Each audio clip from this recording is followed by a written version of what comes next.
ऐसे बहुत से जानवर। आप मच्छर का तेल लगाते हैं ऑडोमस, मच्छर काहे से भग जाता है? सूंघ के ही तो भग जाता है। तो सूंघ के काटता नहीं है, फिर अगर वो बैठ भी गया तो काटेगा नहीं, फिर मच्छर है। तो ऐसे ही उस औषधि में वो ताकत होती है कि उसकी जो दुर्गंध होती है उससे वो सांप काटता नहीं है, बिच्छू भी नहीं काटता। ऐसे ही तो नाम, आपके नाम की नाग दमनी, वह जड़ी बूटी, आपका नाम ही जड़ी बूटी है। हृदय यस्य पुंसा, हृदय माने हृदय में, यस जिसके, जिस पुरुष के, पुंसा पुरुष के, जिस पुरुष के हृदय में आपके नाम की नाग दमनी विराजमान है, वो व्यक्ति ऐसे भयंकर सांप को अपने दोनों पांव से निस्संक होकर के लांग जाता है, सांप उसे काटता नहीं है। तो अगर सांप निकल आए तो क्या करेंगे? प्रेमेन, हाँ, भगवान जी का नाम लेंगे, सांप को नहीं भगाएंगे, वो तो हमें मालूम है ना। हम घर की बात कर रहे हैं, यहाँ की बात नहीं कर रहे हैं। घर में होगा तो सबसे पहले सांप को बाहर करेंगे ही। और तुम क्या, अगर हमारे भी कमरे में होगा तो हम भी यही करेंगे। हम भी क्या करेंगे बताओ? सांप होगा तो यही करेंगे, भैया बाहर कर दो, यही करेंगे। ऐसा नहीं है, डर तो सभी को लगता है, कोई ऐसा नहीं है कि तुम्हें ही लगता है या हमें नहीं लगता, सबको लगता है। लेकिन कभी कभी इसलिए भी सुरक्षित करना पड़ता है कि उसकी कहीं मृत्यु ना हो जाए। हम अंबा में थे, रोज एक ना एक सांप निकल ही आता था। बाजू में दीवार थी, दीवार खुली हुई थी, चटकी हुई थी, तो उसमें सांस थी, उसमें से सांप निकलते ही रहते थे। तो कोई नागिन होगी वहां जिसने बच्चों को जन्म दिया होगा, तो भी छोटे छोटे सांप निकलते ही रहते थे। तब लेकिन अब हमने कहा आप कर क्या सकते हैं, कमरा छोड़ के जा नहीं सकते और सांप को भगा नहीं सकते, तो वे रात में निकल आए, कब निकल आए तो बड़े संभल के रहना पड़ता। कभी भी निकल सकते थे, कभी भी निकल आते थे। तो रक्ते क्षणम, लाल जिसकी आंखें हैं, मद से भरा हुआ है, कंठ नील काला भुजंग सांप है, कोयल जैसा काला सांप है, क्रोध से भरा हुआ है, फन उसने उठा लिया है मारने के लिए, सामने वह सांप आ गया है, लेकिन वो व्यक्ति ऐसे सांप को भी लांग जाता है जिस व्यक्ति के हृदय में आपके नाम का स्मरण होता है, आपके नाम की नाग दमनी होती है, वह सांप को भी लांग जाता है। ये बात यहाँ कहनी है। फिर से एक बार पढ़ लीजिए इस छंद को, जिससे कि कोई लोग रह गए हों वे लोग फिर दोबारा पढ़ लें। रक्ते क्षणम समद को किल कंठ नीलम,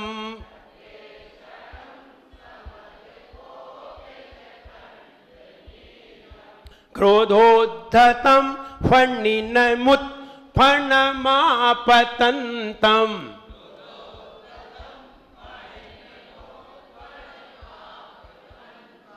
आक्रामतिक क्रमयुगीन निरत शंकस,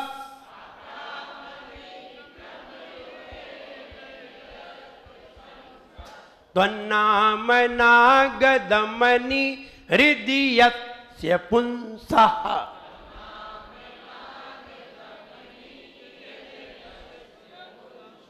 हे भगवान, आपके, हे भगवान, भयंकर क्रोधी सांप भी, भयंकर क्रोधी काला सांप भी अगर सामने मारने के लिए आ जाए, लेकिन आपके नाम का जो स्मरण करता है, ऐसा व्यक्ति सांप से घबराता नहीं है, बल्कि सांप के ऊपर से लांघता हुआ निकल जाता है। प्यारे आदिनाथ भगवान करें गुरु मान तुंग गुणगान, जिन्हें नित्य धोख हमारी है, भक्तामर स्तोत्र की महिमा सबसे न्यारी है, कि मोरी सुन नैयो हृदय में गुन लैयो। आँख लालवती क्रुद्ध मामद काला नाग महान, घबरा जाते अगर सामने आए सभी पुमान। हो निसंक बे भक्त पाव से सर्प लंघते जाते, हो जाते अहि भय से मुक्त रूख भोजन क्षीर। हो निसंक बे भक्त पाव से सर्प लांघते जाते, हो जाते भय से मुक्त रूखा भोजन क्षीर संयुक्त। पढ़े उसको सुखकारी है, भक्ता भर स्तुति की महिमा सबसे न्यारी है। कि मोरी सुन लियो हृदय में गुन लियो। लाल आंखें क्रोध से फन को उठाए है, सांप काला मद भरा सम्मुख जुआए है। वो निडर हुए लाग जाता पाँव से प्राणी, जिसके दिल में आपके है नाम की वाणी। सर्प भयों का नाश करे दी दाई गुण, दाई गुण। आदिनाथ गुरु मान तुंग को करो नमन। हो विनम्र भक्ता मर गाँव में पावन, में पावन। आदिनाथ गुरु मान तुंग को करो नमन। वालंबनम भवजले तुभ्यं नमस् त्रिभुवनार्ति हराय नाथ। तुभ्यं नमः क्षितितलामल भूषण।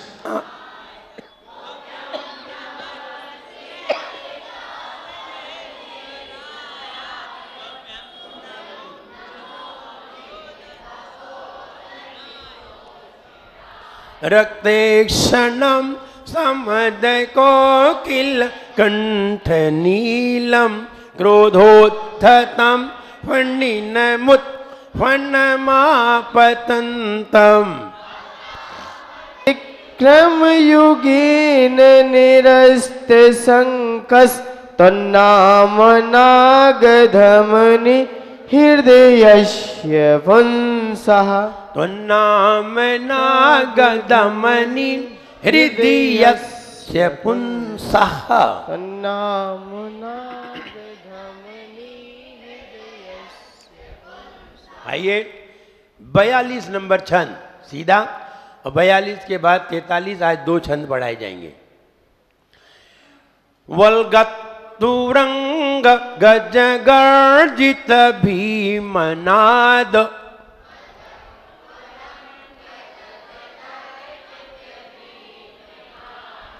वल्गत तुरंग गज गर्जित भीमनाद।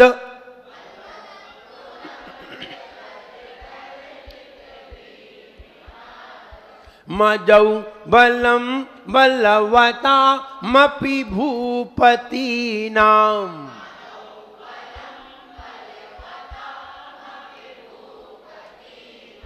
उद्यत दिवाकर मयूख शिखा पवित्रम।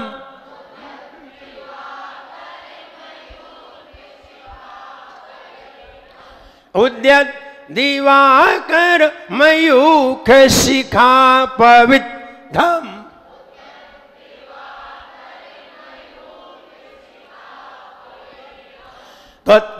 तत्कीर्तनात्तम इवासु भिदामुपैति।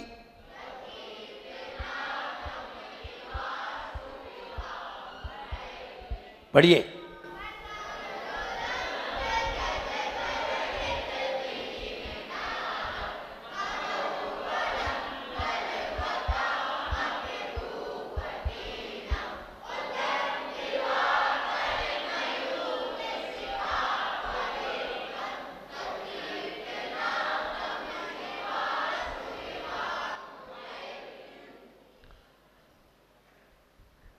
Any problem?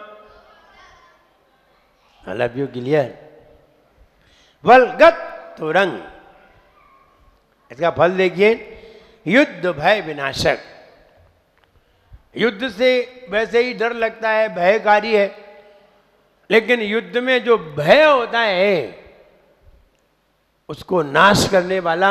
यानी युद्ध की विशेषता बताइए इस छंद में कि अगर युद्ध आ जाए तो हमें क्या करना चाहिए। आखिरकार कोई ना कोई उपाय तो है। अगर हमारे जीवन में कोई ना कोई बीमारी है तो हमारे जीवन में बीमारी की मेडिसिन भी है। हमारे जीवन में प्रॉब्लम है तो हमारे जीवन में सॉल्यूशन भी है। अगर यहां ये बताया है कि युद्ध में हमें भय खड़ा हो जाए तो हम क्या करेंगे? युद्ध से भागेंगे? बोले नहीं, भागते हैं तो पीठ दिखाना पड़ेगी, युद्ध से नहीं भागेंगे। फिर क्या करेंगे? मरेंगे? नहीं, मरना भी नहीं है तो क्या करेंगे? लड़ेंगे? ताकत नहीं है। अब क्या करेंगे? ताकत भी नहीं हो, मरना भी नहीं हो, भगना भी नहीं हो, तब क्या करेंगे? तो बोले भगवान की भक्ति करेंगे।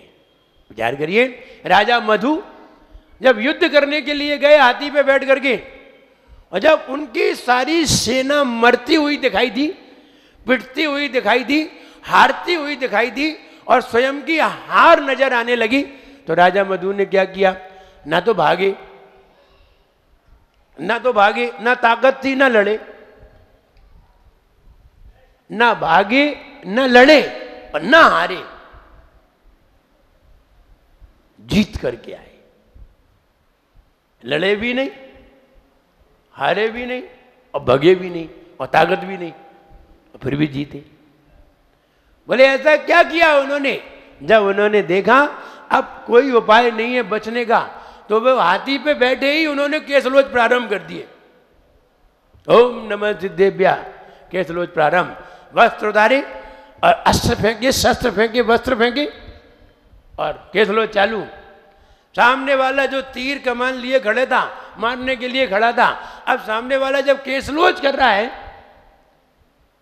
सामने वाला मुनि बन गया, अब इससे कैसे लड़े? हाथ जोड़ के खड़े हो गए, नमोस्तु महाराज। जीत के आए, लड़े नहीं, भागे नहीं, कमजोर थे और फिर भी जीत करके आए। तो ये काम करना चाहिए। तो महाराज बन गए। अब महाराज से कौन लड़ेगा? तो उन्हें हाल हथियार डाल दिए, हाथ जोड़ के खड़े हो गए, पूरी सेना खड़ी हो गई हाथ जोड़ के, वे आराम से बैठे थे। राजा मधु, कहने का मतलब युद्ध हो सकते हैं, परेशानी खड़ी हो सकती है, लेकिन वहां ये कहा है हमें भगवान का नाम स्मरण करना चाहिए। भगवान के नाम का हम कीर्तन प्रारंभ करते हैं, हमें अपने आप नई दिशा मिलती है, नई राह मिलती है, नया विचार मिलता है, नई शक्ति मिलती है। इससे हम भयंकर युद्ध से भी जीत जाते हैं, भयंकर युद्ध से भी जीत जाते हैं और जीत करके आते हैं। इसलिए हमें भगवान का स्मरण करना चाहिए। वही बात यहाँ बताइए, युद्ध भय विनाशक। और जैसे ही हम भगवान का स्मरण करते हैं सभी भयों से मुक्ति मिल जाती है, केवल युद्ध नहीं, सबसे मुक्ति मिल जाती है। आप घर में परेशान हैं, बहुत टेंशन में हैं, अब बताइए आप क्या करेंगे? नंबर 1, सुसाइड कर लेंगे, झंझट खत्म। ये तो जिंदगी खत्म हो गई, ये कोई हल नहीं है। हल कुछ और था, हमने हल ढूंढा नहीं, और ढूंढते तो कहीं ना कहीं हल मिलता, लेकिन आपने ढूंढा नहीं। इसलिए जब कोई हल दिखाई नहीं दिया तो हम मरने को तैयार हो गए। मरते वे ही हैं जिनकी समझ में नहीं आती, और जिनकी समझ में आती है वे मरते नहीं है। मान लीजिए आपके ऊपर 100 करोड़ का कर्जा आ गया, आप कैसे चुकाएंगे? कोई तरीका नहीं है चुकाने का। आप सबके सामने गए, भैया हमारी ऐसी स्थिति है, बताइए हम क्या करें? सामने वाला क्या कहेगा? आपके पास मकान है, मकान बेचो।